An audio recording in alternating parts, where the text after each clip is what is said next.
আজকের আমার দুপুরের আয়োজন ছিল গরমে বাঙালি বাড়িতে ভীষণ পছন্দের রান্নাবান্না ছিল। কাঁচা আমের টক, ঝিঙে পোস্ত, টক ডাল, ট্যাংরা মাছের ঝাল, আর ছিল পাবদা মাছের ঝিঙে পটল দিয়ে ঝোল, যেটা ছাড়া বাঙালির একদম গরমকাল অসম্পূর্ণ।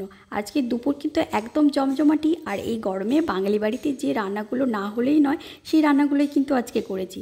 পরন্তু গরমে তেল মশলা ছাড়া কিন্তু একদম ঘরোয়াভাবে রান্নাগুলো করেছিলাম। গরমকাল হোক আর শীতকাল হোক, শাক কিন্তু প্রথম পাতে চাই একদম। গরমে সবার কিন্তু ভীষণ পছন্দের শাক হলো এটা কলমি শাক। একদম নরম নরম দেখে কলমি শাকগুলো আজকে নিয়েছি। সামনে কিন্তু আসছে পয়লা বৈশাখ, আর এমন আয়োজন যদি বাড়িতে সবাই কিন্তু বাড়ির সবাই কিন্তু ভীষণ পছন্দ হবে। এখানে পটল আর আলুগুলোকে একদম শুকনো শুকনো করে কেটে নিয়েছি, লবণ আর হলুদ মাখিয়ে রেখেছি। আর এদিকে দুটো পেটি মাছ নিয়েছি, কাতলা মাছের দুটো পেটি মাছ নিয়েছি, তাতে লবণ হলুদ মাখিয়ে নিয়েছি। আর এদিকে নিয়েছি পাবদা মাছ আর নিয়েছি ট্যাংরা মাছ। পাবদা মাছ, ট্যাংরা মাছ সব মাছগুলোতে কিন্তু লবণ হলুদ মাখিয়ে রাখবো, আর পাবদা মাছের সামান্য সর্ষের তেল কিন্তু মাখিয়ে দেবো। তবে যারা একদম তেল মশলা পছন্দ করো না, একদম হালকা পাতলা রান্না পছন্দ করো, আজকের মেনু দেখে কিন্তু পয়লা বৈশাখের দিন অবশ্যই এটা ট্রাই করতে পারো। বিশেষ করে যাদের বাড়িতে বয়স্ক মানুষ রয়েছে যদি থাকে, তাহলে কিন্তু এটা একদম পারফেক্ট মেনু। পটল আর আলুগুলোকে ভেজে নিয়েছি, নামানোর আগে একটু কিন্তু পোস্ত দিয়েই নামিয়েছি।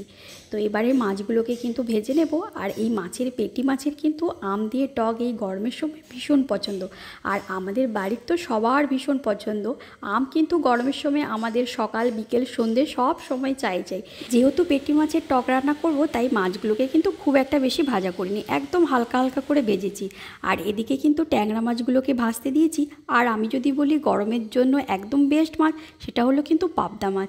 পাবদা মাছের ঝিঙে পটল দিয়ে ঝোল কিন্তু সব থেকে বেশি খেতে ভালো লাগে। আর পাবদা মাছ ছোটো হোক বড় হোক, খেতে কিন্তু ভীষণ ভালো লাগে। এদিকে কিন্তু ঝিঙেগুলো একদম আজকে নরম নরম, খোসাগুলোকে ছাড়িয়ে নেব। ঝিঙের খোসা দিয়ে কিন্তু দারুণ একটা রেসিপি হয়, ঝিঙের খোসার বাটা চিংড়ি মাছ দিয়ে। আমরা নরম ঝিঙে মানেই ঝোল ছাড়া আর কিচ্ছু জানি না। ঝিঙের খোসাগুলোকে ফেলতে না কি কষ্ট হচ্ছিল, চিংড়ি মাছ থাকলে সত্যি এটা একটা দারুণ রেসিপি হতো। শুধু ঝিঙে নয়, সাথে 2 পিস পটলও নিয়েছি। এই গরমে পাবদা মাছ দিয়ে একবার এইভাবে আমার মতো করে ঝোল রান্না করে খেও। পটল, ঝিঙে, লাউয়ের ডগা যদি পাও এর সাথে, সেটাও দিয়ে কিন্তু অবশ্যই ট্রাই করো, ভীষণ ভালো লাগে খেতে। আর গরমের সময় তো ঝিঙে দিয়ে যাই বানাবে তাই খেতে ভীষণ ভালো লাগবে। আর এদিকে কিন্তু আমার পাবদা মাছগুলোকে ভাজা হয়ে গেছে। আর পাবদা মাছ কিন্তু খুব একটা বেশি ভাজেনি, যেহেতু পাবদা মাছ অনেকটাই নরম, তাই খুব একটা কিন্তু বেশি ভাজার দরকার নেই। এদিকে কিন্তু রসুন, পেঁয়াজ কুচি, শুকনো লঙ্কা, লবণ হলুদ দিয়ে কিন্তু শাকটাকে ঢাকা দিয়ে ভাজা করে নেব। আর এদিকে কিন্তু ডাল সেদ্ধ করে নিয়েছি, ডালের মধ্যে 1 টুকরো আম দিয়েছিলাম।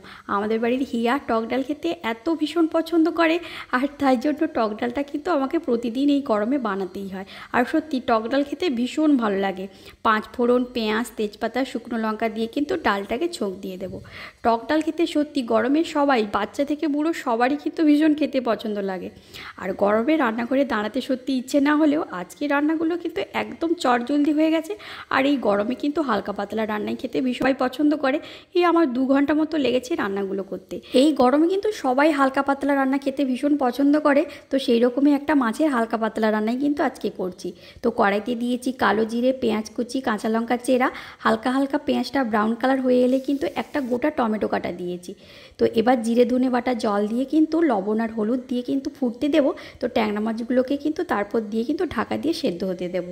তো এইরকম গরমে ট্যাংরা মাছ কেন, যে কোনো মাছেরই এরকম হালকা পাতলা রান্না করতে কিন্তু সবাই ভীষণ পছন্দ করে, ভীষণ ভালো খেতে হয় কিন্তু এরকম মাছের ঝাল।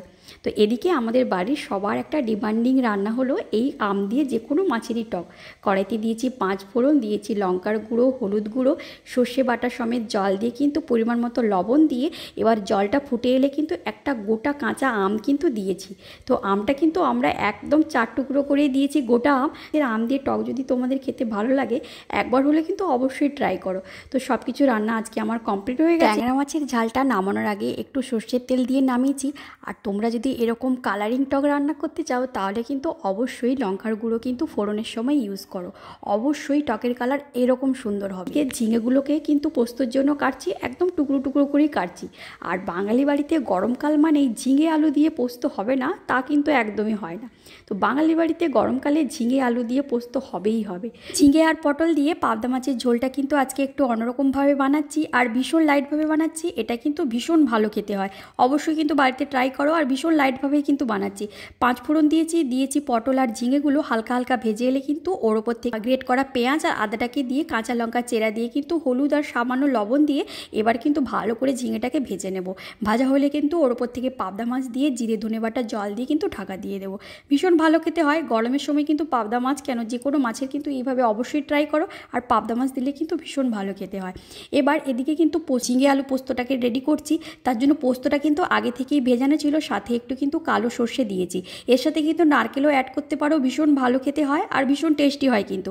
আর বাঙালি বাড়িতে গরমকালে পোস্ত, ঝিঙে আলু পোস্ত থাকবে না তা কী করে হয় বলো দেখি। পোস্তর জন্য এখানে কিন্তু তেলে কালো জিরে, শুকনো লঙ্কা, আদা বাটা দিয়েছি। ঝিঙেগুলোকে দিয়ে একটু ভাজা ভাজা হয়ে এলে কিন্তু পোস্ত বাটার সমেত জল দিয়ে লবণ দিয়েছি আর সামান্য চিনি দিয়েছি কিন্তু, দিয়ে ঢাকা দিলে কিন্তু সুন্দর তৈরি হয়ে যাবে। আর গরমের জন্য কিন্তু বেস্ট এরকমভাবে কিন্তু পোস্ত বাটা বানাতে পারো, ভীষণ ভালো খেতে হয়। আর আজকে আমার সবগুলো রান্না কিন্তু এখন কমপ্লিট হয়ে গেছে। আর গরমকালে কিন্তু এগুলো একদম পারফেক্ট রান্না। আর গরমকালে বাঙালি বাড়িতে এইসব রান্নাগুলোই কিন্তু সচরাচর হয়ে থাকে। সব রান্না কমপ্লিট হয়ে গেছে, এবার কিন্তু থালা সাজানোর পালা। থালা সাজাতে যে আমার কি ভালো লাগে, যারা খেতে পছন্দ করে তাদেরকে যদি একটু ভালো করে থালা সাজিয়ে খেতে দেওয়া যায় তারাও কিন্তু ভীষণ তৃপ্তি হয়। আর আজকে সব কিছু রান্না আমার কমপ্লিট হয়ে গেছে, শেষে কিন্তু একটু গন্ধরাজ লেবু আর কাঁচা লঙ্কা দিয়ে কিন্তু সার্ভ করছি। অবশ্যই কিন্তু জানাতে ভুলো না আজকের কোন রান্নাটা সব থেকে বেশি ভালো লেগেছে, আর এই গরমে তোমরা সব থেকে কোন রান্নাটা বেশি খেতে পছন্দ করো, অবশ্যই কিন্তু জানাবে।